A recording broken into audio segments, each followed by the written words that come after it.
রাজধানীর সোহরাওয়ার্দী উদ্যানে চলছে ইসলামী আন্দোলন বাংলাদেশের মহাসমাবেশ। সেখানকার আরও খবর জানাতে যুক্ত হচ্ছেন সহকর্মী মোহাইমিনুল খান অপু। অপু, এই মুহূর্তে সোহরাওয়ার্দী উদ্যানের অবস্থা আপনার মাধ্যমে দেখতে চাই, পাশাপাশি বক্তারা এখন কি বলছেন। রেদওয়ান, এই দুপুর 2টায় কোরআন তেলাওয়াতের মধ্য দিয়ে ইসলামী আন্দোলন বাংলাদেশের যে সমাবেশ, সেই সমাবেশটি কিন্তু শুরু হয়েছে। তারা 3 দফা দাবিতে এই সমাবেশের ডাক দিয়েছেন, যেটি বলছেন যে বিচার সংস্কার পাশাপাশি পিআর পদ্ধতির যে নির্বাচন, সেই নির্বাচন কিন্তু তারা দাবি করছেন যে পিআর পদ্ধতি নির্বাচন ছাড়া এই বাংলাদেশে কোনো নির্বাচন অনুষ্ঠিত হতে দেওয়া যাবে না, এমনটি কিন্তু তারা হুঁশিয়ারি দিয়ে বলেছেন যারা জুনিয়র নেতৃবৃন্দ রয়েছেন। এই মুহূর্তে কিন্তু এই সমাবেশে জামায়াত ইসলামীর যে সেক্রেটারি, তিনি কিন্তু একাত্মতা প্রকাশ করে এখানে এসেছেন। পাশাপাশি ইসলামী অন্যান্য দলের যে নেতাকর্মী রয়েছেন তারাও কিন্তু এই সমাবেশে যোগ দিয়েছেন।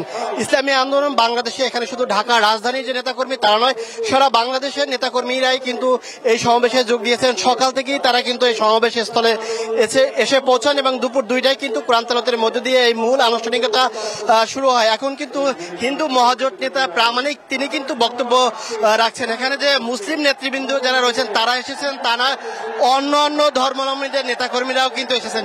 ইসলামী আন্দোলন বাংলাদেশের প্রতিটা নেতাকর্মীর শাইনি চুলে এখন হবে সব হেয়ারস্টাইল। সিল্কোর দ্বিগুণ শাইনি চুল প্রতিদিন।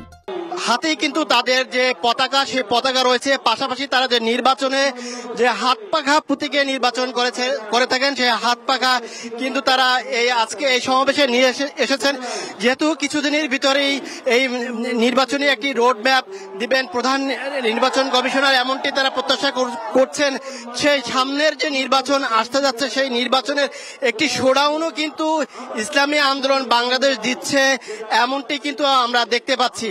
ইসলামী আন্দোলনের নেতা কর্মীদের সাথে তাদের সাথে আমাদের কথা হয়েছে, তারা যেটি বলছেন যে তাদের যে আমির রয়েছেন তিনি, সেই আমির তাদের উদ্দেশ্যে আজকে দিক নির্দেশনাবলী বক্তব্য দিবেন, তার অপেক্ষায় কিন্তু তারা রয়েছেন। তবে এই মুহূর্তে ইসলামী আন্দোলন বাংলাদেশের আমির তিনি কিন্তু স্টেজে রয়েছেন। এছাড়া জামাতে ইসলামের সেক্রেটারি, অন্যান্য ইসলামী দলগুলোর যে নেতৃবৃন্দ তারাও কিন্তু রেদন এই মঞ্চে রয়েছেন এবং নেতাকর্মীরা কিন্তু ধৈর্য সহকারে নেতৃবৃন্দর বক্তব্য শুনছেন। সবশেষে যেটি বলতে চাই যে সামনের নির্বাচনকে কেন্দ্র করে তারা আজকে যে সমাবেশের ডাক দিয়েছেন, এখান থেকে তাদের নেতা একটি দিক নির্দেশনামূলক বক্তব্য দেবেন। নির্বাচনের সামনে রেখে তারা কি কোনো জোটে যাবেন না আলাদা নির্বাচন করবেন, এই বিষয়ের অপেক্ষায় কিন্তু তারা রয়েছেন। রেদন।